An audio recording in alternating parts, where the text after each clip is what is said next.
president. I've spent all of my adult life trying to make Liberty University a world-class Christian university. That's been my...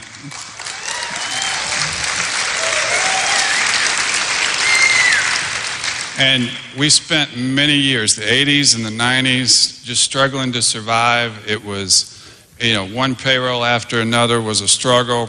My father and I were on the phone every weekend begging and borrowing from lenders, from donors, trying to get money to cover the paychecks that had gone out the Friday before. So that's how tough things were for us in the old days. And we hired the right professionals, the right attorneys, the right accountants, the right business executives, and we turned the university around to the point now today it's the largest Christian university in the world. It's prosperous, and that's really one of the things that attracted me to Donald Trump, is that I see our country at a stage now where we're approaching $20 trillion in debt, and it reminds me of where Liberty University was in the 1990s when we were struggling to survive. And it just convinced me that we need a businessman. We need somebody besides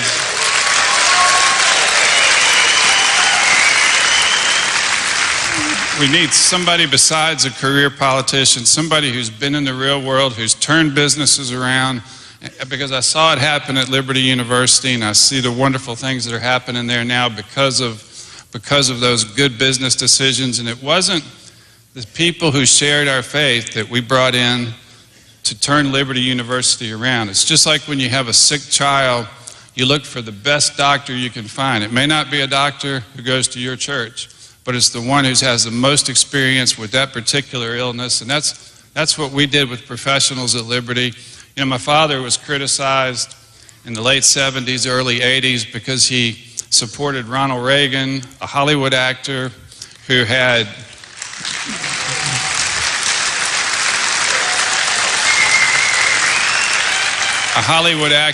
who'd been divorced and remarried, over Jimmy Carter, who was a Sunday school teacher, a Southern Baptist Sunday school teacher. And, I think he made the right decision. He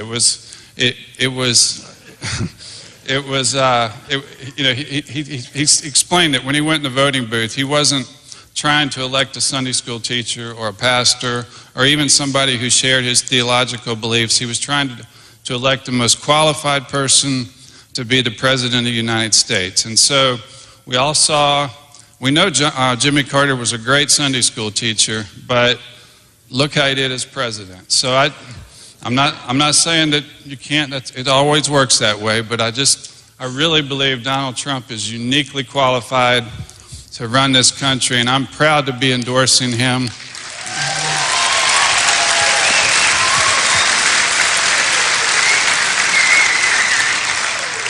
And I'm going to welcome to the stage right now, Mr. Donald Trump.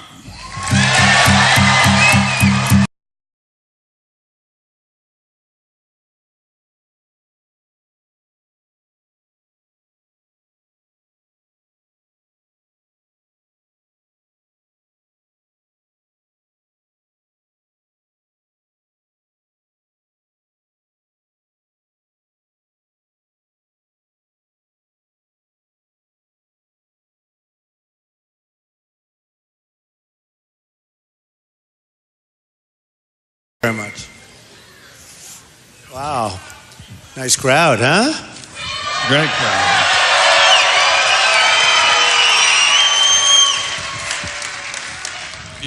Donald, one thing I didn't say is that another thing that attracted me to you is I've gotten to know Mr. Trump over the last 4 years since he spoke at Liberty University.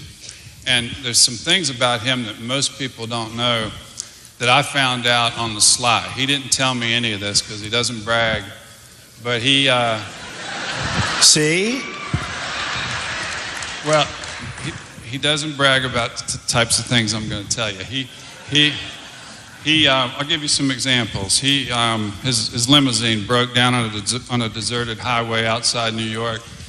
A couple stopped and helped him, and just out of the blue, a few days later, he paid off their mortgage.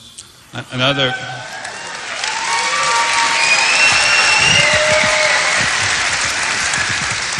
On another occasion, he learned about Clyde Frazier Jr., who was an African-American young man who operated something called a Harlem Hoops basketball tournament in the inner city New York, and he was killed in the 9/11 attacks. Mr. Trump sought out his family, searched for found his father, made the donation to keep that basketball tournament going, which was a great program for inner city youth. Nobody in the press ever talked about that. It was just something he did on his own. Thank you, Joe. He was watching 60 Minutes one night, and he saw where the Maytag plant was pulling out of Newton, Iowa, moving to Mexico,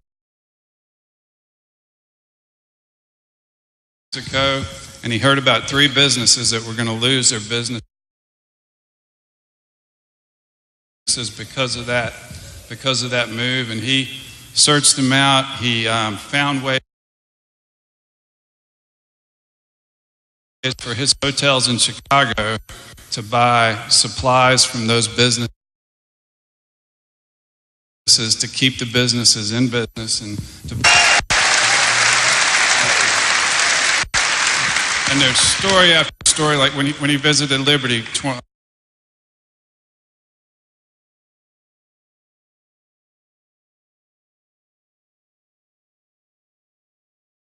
To keep their business open,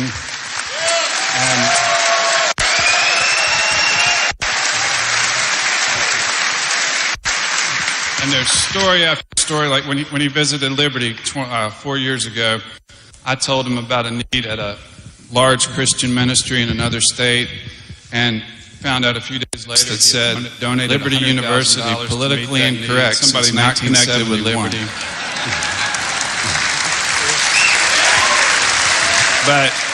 But in spite of his outspokenness, he was kind and generous, and he had a big heart, just like this man. And I've met many of his employees. They're loyal to him because he's treated them right. And I've met his 3 children, and they are just in awe and in love with their dad. And that says more about a man, I think, than almost anything else. So nice. Thank you. Thank you, Joe. Thank you very much. That's very nice. I appreciate it. And so I love you too. So nice. Thank you. Thank you. Well, you can tell where I stand on that, on Mr. Trump. And so those are just some of the things I wanted to share with you. And you know, at Liberty, like I told you, we spent all those years trying to turn it around. We're now one of the only 70 universities in the country that are rated AA or AAA by Standard & Poor's or Moody's. And the reason that was important to us is because we've seen so many universities who were founded on sound biblical principles in this country, many of the Ivy Leagues, for example, that strayed from their roots because they needed money. Donors came in and said, I'll give you the money if you'll change this, if you'll change that. We wanted to get Liberty to the point where if a donor came in and said, you got to put me on your board, you've got to change your founding principles, we wanted to be in a position where we could say, no thanks, keep your money. And so this man is the only candidate running for president who can make that same claim. He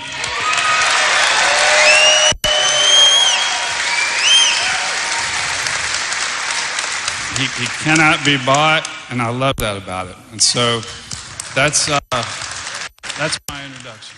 You're so nice, Jerry. And you know, I have to say, the job that Jerry has done at Liberty University is amazing. And I don't want to tell you this, but I have to, because we want to put the country in great shape fiscally, financially, and militarily, every other way. One of the things that I noticed the other day in looking over numbers, because I like to read numbers, I don't know, I'm looking at different colleges, and you're one of the most financially solid, most financially sound universities in the entire United States, with a tremendous endowment and tremendous amounts of money that can give for expansion. You don't have debt. You've done an amazing job, so I just want to congratulate you. That's why I have to make it clear that it's not Liberty's endorsement, it's my personal endorsement, because the IRS would love to get their hands in that too. They would. They probably would. You're true. Great job you've done. Thank you. Well,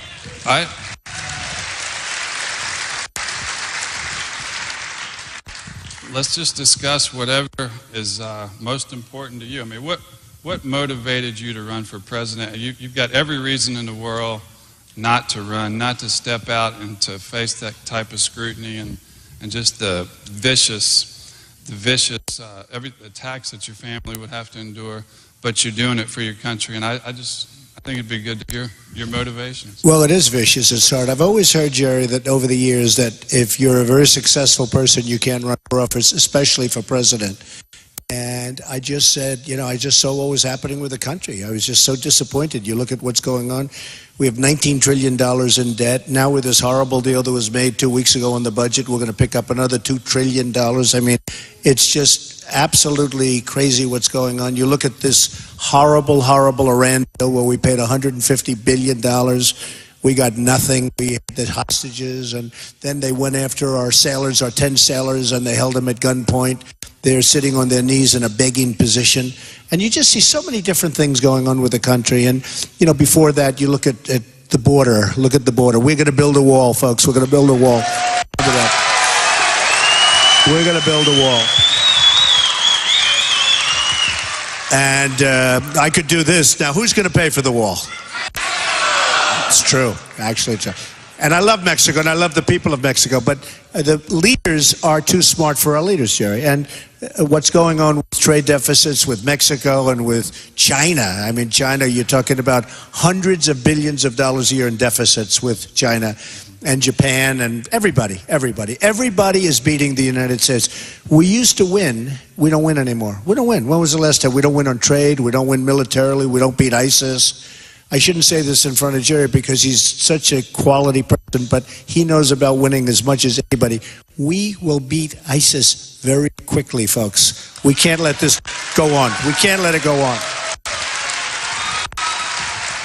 Can't let it go on. And so many of our laborers in this country have dropped out of the workforce. They claim 5% unemployment, but I think it's more like 20, maybe more. I don't know. But it's just, there's so many people who have given up. How long will it take under your presidency to get those folks back to work? It'll go quickly. We're going to bring jobs back from these countries that have just taken them away from us. They've taken away so many jobs by the millions. And I mean, Newton really was something, and this was long before I ever thought in terms of running. I saw 60 Minutes. You were talking about it, and I made some friends. I have some great friends in Newton. We helped some people out. They couldn't send their daughter to college, and another was have to close up. And I still do business with some of these firms, and they're great. They charge me too much money, but that's okay. But they do a great job. These are really great people, and they had tremendous problems. And not only Iowa, but you go up to New England and you see New Hampshire, some of the places where the business has just been drained out of our country.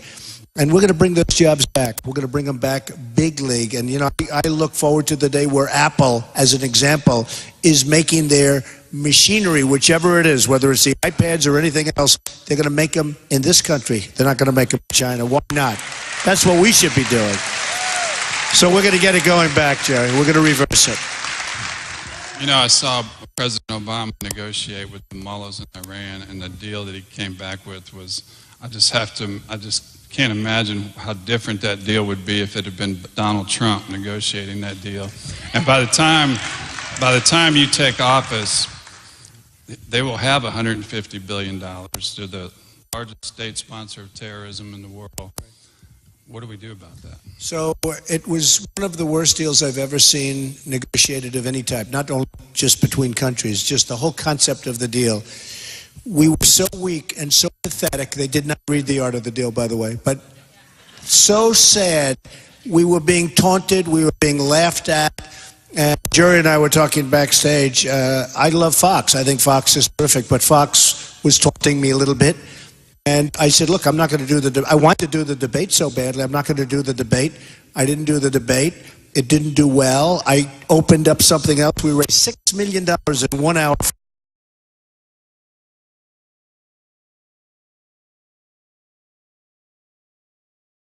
We were being taunted. We were being laughed at. And Jerry and I were talking backstage. I love Fox. I think Fox is terrific. But Fox was taunting me a little bit. And I said, look, I'm not going to do the debate. I wanted to do the debate so badly. I'm not going to do the debate. I didn't do the debate. It didn't do well. I opened up something else. We raised $6 million in 1 hour for the vets. And I was so proud of it. And you just can't let that happen. I mean, you have to stand on principle. And in the case of the Iran deal, the worst. And what we should have done is we should have, number one, never negotiated until we had our prisoners back 3 or 4 years ago. I mean, should have never done this. And the way you do it, I explained this to you. You walk in and you say, we have to have our prisoners back. And they'll say, well, we can't.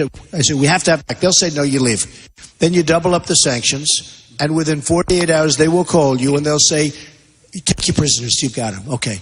Then you have your prisoners. Once they land on U.S. soil, you go in for the second piece, and the rest you negotiate. You say, listen, we don't have the money. We can't give you $150 billion. We're going to give you nothing.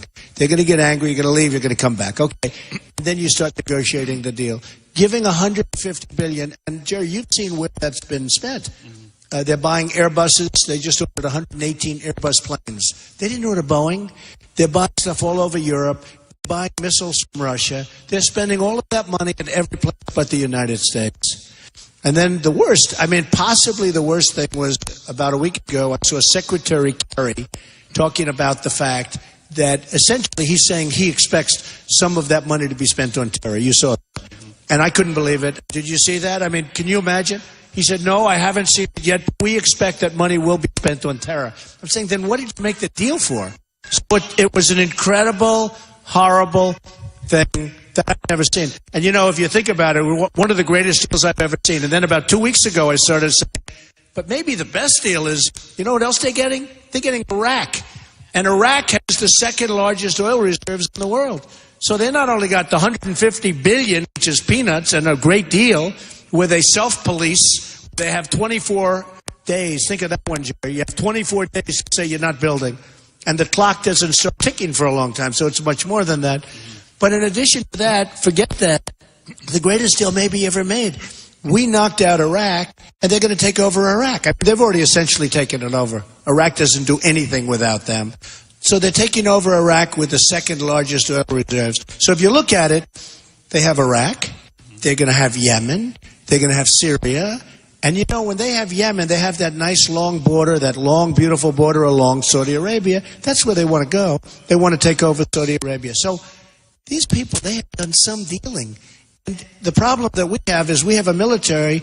We guard everybody. Wealthy countries like Saudi Arabia before the oil problem, making $1 billion a day. Okay, we guard them for peanuts. Now, we'll take care of our friends, but they got to pay for it, folks. We can't continue to do this. We can't continue. Nobody's going to pay. Jerry would understand. They wouldn't be there for 2 weeks. They wouldn't be there right now if it weren't for us. So we guard everybody for nothing. I love South Korea. South Korea is great. I do a lot of business. Every time, unfortunately, I have to buy a television. We don't make them here anymore. So we used to have Zenith and RCA. Remember all the television? We don't have any. We don't have any television company. We don't have anything anymore. So when I bought 4,000 televisions not so long ago, and they come between Samsung and LG. They're all made in South Korea. South Korea is a behemoth. They are an economic behemoth. We get practically peanuts. We have 28,000 soldiers along the border between South Korea and North Korea, where you have the madmen talking about missiles. We got to be taken care of, folks. I don't want anything. I just want to be taken care of. We are not treated right. And then China, who have just stripped us, they have total power over North Korea. Total power. They don't say that because they're playing with us, okay? But they have total power over North Korea. They should stop this guy from doing the missiles and from testing his missiles, and they could close him up. Everything comes through China going to North Korea, right? But they say, well, we don't really have that much power. They're playing with us. We have to use, and we have tremendous power over China. People don't know that. The reason we have the power over China is because they put so much, they sell so much to us. And when you look at hundreds of billions in deficits, we have power over China. If we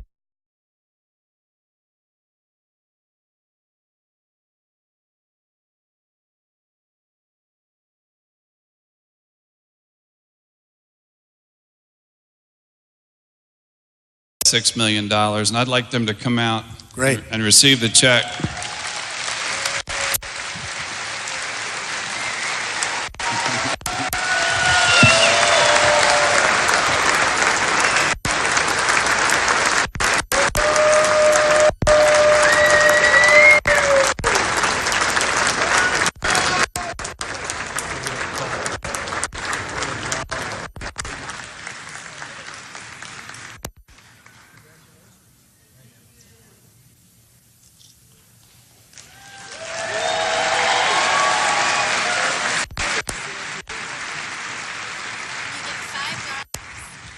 So this is our first disbursement, and it's a good one because I hear they do a great job. Maybe a little description. Sure.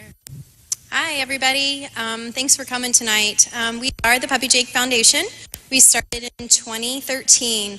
All these dogs go to military veterans with PTSD and some mobility issues. So we truly...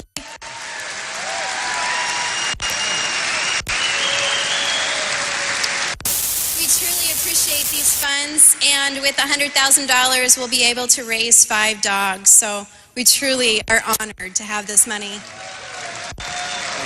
Thank you, darling. Have a good time. Good time. Thank you.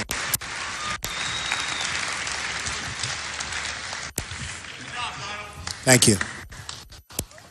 I mean, it's unbelievable to me, a presidential candidate on the campaign trail giving money away. I mean, it's just...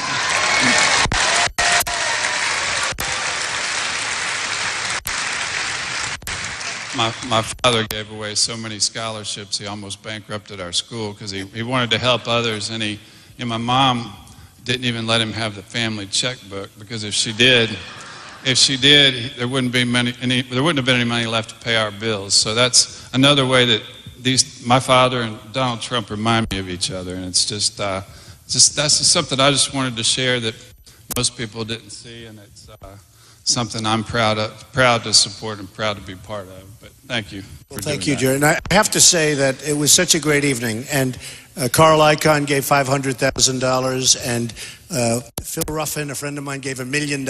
He's an amazing guy. And Ike Perlmutter from Marvel gave $1 million. I mean, these are great people, great men, great business people, employ thousands and thousands of people, and they really did a great job. So I just want to thank those people and some others too.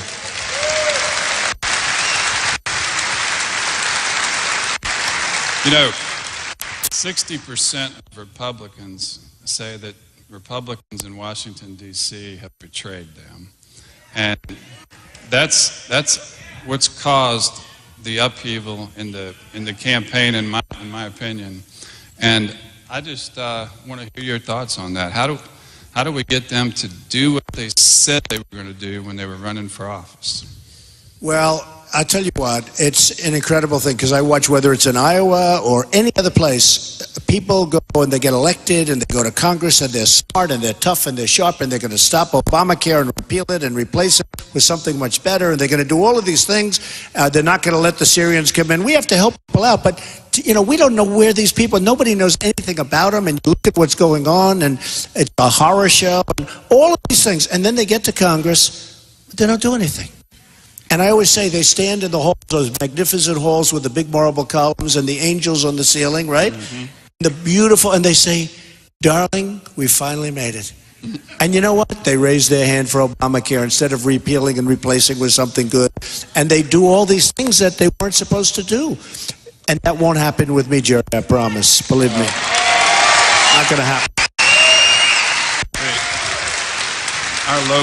Our local congressman in Lynchburg, Virginia, where I live, he came to hear you speak 2 weeks ago, and he shocked everybody by announcing after 3 terms in Congress, three two-year terms, he's going to quit, because he told the Washington Post before he ran that he did not want it to become a career. He didn't want being a politician to become to become his primary career, and he had marvelous popularity, but he just walked away from it all because he sees how it all works. And if you look at our founding fathers, they envisioned a country that would be governed by citizen legislators, people who have been out in the private sector, who have accomplished something outside of government, not on a government paycheck. And I asked him to stand up today because I really just in the polls see a clear sign that the American people are ready to take the advice of our founders and Congressman Hurt, who just announced he's walking away, and elect a citizen legislator. That's just my personal opinion. I think it's what we need. Well, I see it happening more and more. And, you know, one thing I have to say about Jerry's father, because he was great. He was a good gentleman, and Jerry loves him so much and talks about him so much, and just the respect. So Jerry's sort of seen all the candidates, and he knows all the candidates and all. And he says nice things about all of them, and he gets along with all of them, and that's why he's a man of faith. And maybe I'm a little bit not as good as he is in that way, but I'm pretty good, okay? But I have to tell you this. I have to tell you. So Jerry was saying nice things about the various candidates. But with me, he said, you're the one that most reminds me of my father. And that was, to me, the finest compliment he could have given. But I got the best compliment of all. So I meant to tell you that. Thank you. Well, we've had all the speakers come to Liberty, and it's unusual for a college president to endorse, but there's just so many. I just see our country at such a critical crossroads, and I think we need business leadership. I think we're at a point where we've tried the lawyers, we've tried the career politicians. We need a businessman. We're just at the point of bankruptcy, and it's.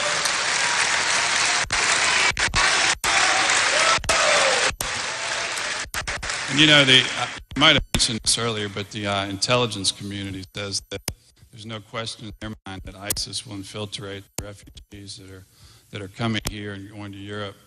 And you were criticized for saying, hey, we need a temporary moratorium until we can figure out what's going on. Did I take heat? Did I take heat? And, I mean, you might just want to explain your position on that, because it's something that a lot of people feel very strongly about.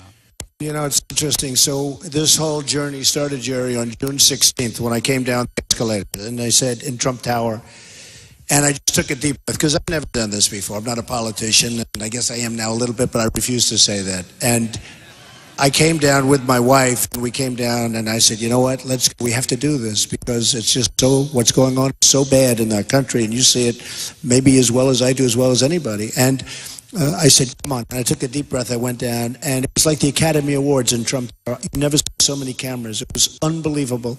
And I talked very strongly about illegal immigration, and it became a very important mainstay. And I took oh boy, did I go. I mean, I went into that, and I said, is it going to be like this for 6-7 months?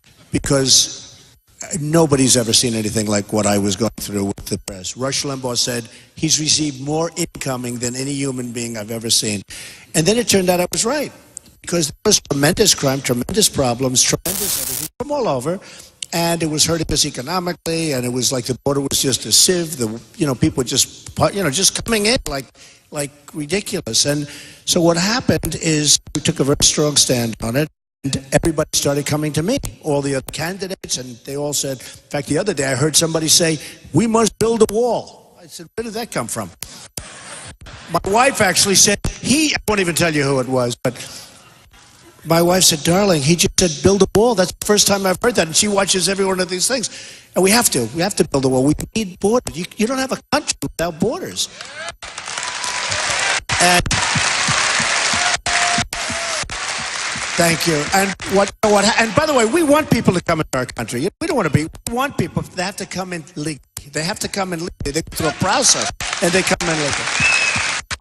So when a lot of things changed, because I was doing very well, the polls were really good and everything, then all of a sudden you had Paris. And there was a different thing happened. It was a strange event from so many different standpoints in terms of the psychology, because it's not of this country. And yet, if you look, and we have to protect our Second Amendment, because if you look at what happened in Paris, it's the toughest gun laws practically in the world. And it's also, Jerry, and you're really an expert in this because you're a believer in it, the toughest gun laws are France, and Paris are among the toughest, probably the toughest. So the bad guys can have guns, the good guys can't. So these thugs walked into various places and just started shooting people. And there were no guns on the other side. The bullets were going one way, not the other way. And if they were, somebody had protection. A few people, not all, a few people had protection. You would not have had 130 people dead.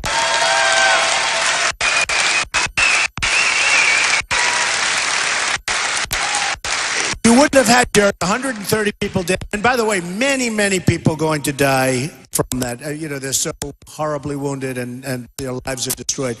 And then a similar thing on a smaller level, horrible happened in California with the 14 people that were killed, other people hurt. And these were people who were radicalized and probably radicalized, nobody knows, but you say something's going on here. The hatred, in the case of the 14 people that were killed, they gave parties to these, like the wedding party. They were having all sorts of parties and celebrations for these two that got married. They were like friends. There's a level of hatred that's going on that's unbelievable, and we have to get to the bottom of it. And whether you want to say it or not, we have a president that refuses, but you can say radical Islamic terrorism. It's there. It's there. And we have to get to the bottom of it. And you can't, and I said, call it a temporary ban. We have to do it. The word is temporary. We want to be able to solve the problem. But you can't solve a problem if you're not willing to address the problem, or if you're not even willing to call it by its name. And I've had friends of mine who Muslims, and they called me up, and not in all cases, I will say, but I've had them call me up, good ones, really good people. They said, you've done a tremendous service, because people are now talking about it is a problem. It's a level of hatred like we've never seen before. I mean, when people are willing to fly airplanes into the World Trade Center and the Pentagon, and wherever the third plane was going, you had some very brave souls on that plane, as you know. But when people are willing, very brave, believe me. People don't realize, that third plane, an amazing job those folks did. They say that one was headed to the White House, they think. But when people are willing to do that, we have a level of hatred that we have to figure out where did it come from, and we have to solve it. So when I did that, it was the same thing all over again. And then all of a sudden, 2 weeks later, 3 weeks later, people started saying, we do have to solve it. So we have to come to grips with certain things, or honestly, we're not going to have a country anymore, folks. No, we contacted the victims of the San Bernardino massacre and offered ones that had children, offered them scholarships to attend college, and it was an amazing response. Many of them had just recently become Christians, and they broke down tears because they said they were looking for a Christian university for their son or daughter to attend, and that didn't make the news. The only thing that made the news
him about a need at a large Christian ministry in another state, and found out a few days later.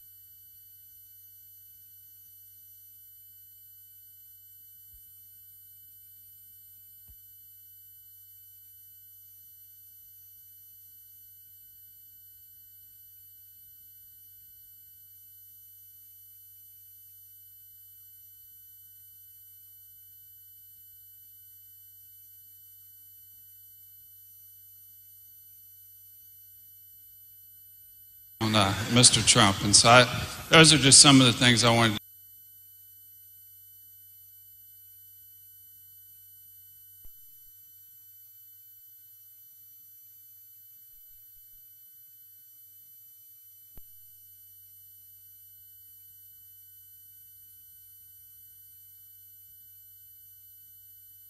us is because we've seen so many universities who were founded on sound biblical principles, in this example, that strayed from their roots because they needed money. Donors came in and said, I'll give you the money if you'll change this, if you'll change that. We wanted to get liberty to the point where if a donor came in and said, you got to put me on your board, you've got to change your founding principles, we wanted to be in a position where we could say, no thanks, keep your money. And so this man is the only candidate running for president who can make that same claim. He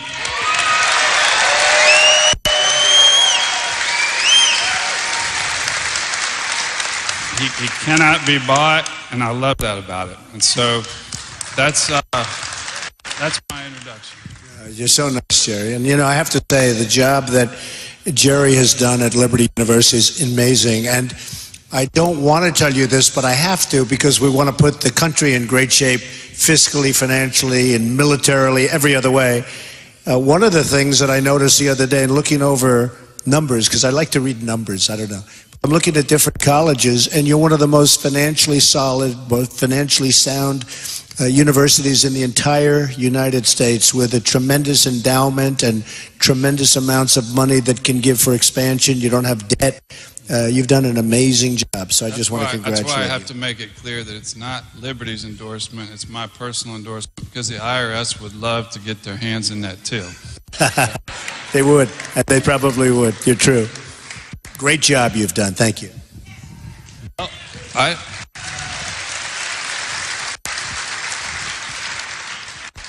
let's just discuss whatever is most important to you. I mean, what motivated you to run for president? That's all I have, unless you want to. Well, I just, first of all, this group is incredible. Jerry's just looking at me and goes, these people are amazing, right? But it's true. I mean, all I can say is that we really are on the cusp of something so big. Time magazine did a cover story this week, last week, whatever. It's the most unbelievably written story. And it's talking about this is a movement. And they say it's never happened. Nothing like this has ever happened before. And I'll go to Dallas, and we used the Mavericks Arena. Mark Cuban was great. He let us use his arena. We had 20,000 people packed. And we go to Mobile, Alabama. We had 35,000 people. Oklahoma, we had 20,000 people twice. But we had we go, every place we go, it's like this. And it's a movement. And the Time magazine talked about it, that people are upset, but that's a nice word, and people are actually angry. But we're not angry people. We're angry because we want to bring our country back. We want to be great again. And, you know, the theme is Make America Great Again. We're going to make America great again. That I can tell you. We're going to make America great again. And you know, the last time I saw Democrats cross the aisle to vote for a Republican, and I saw people from every demographic, from every religion, from every race come across, was when Ronald Reagan ran in 1980. And it's happening again right now with Donald Trump. You know, just to finish, because what Jerry just said is such a good point. We are having so much overflow where Democrats are coming over and voting for us because they want to see intelligence and common sense and good things happen, and really good things happen. And we're having a tremendous overflow. The only thing I can say is that it all doesn't matter if you don't caucus on Monday. It all doesn't matter. It's just we're all The polls don't matter. Nothing matters. The only thing that matters is the poll that's going to be taken on Monday. And if you need anything, it's DonaldJTrump.com. They'll tell you exactly where to caucus. And I'm going to the caucus. I'm going to go to 2 or 3 or 4, as many as I can go to. So I'll be there. And again, we are going to do something that's going to be so terrific. And it's I've gotten to meet so many people in large groups, small groups, and individuals. This country has amazing, amazing people. And here's one of our most amazing people. And I want to thank Jerry and his family. They're here. His whole family is here. Becky and everybody. And I just want to thank them. This is such an honor. And it's had such an incredible effect. So, Jerry, you're my friend for life, and I appreciate it. Thank you, Donald. Thank you. Thank you.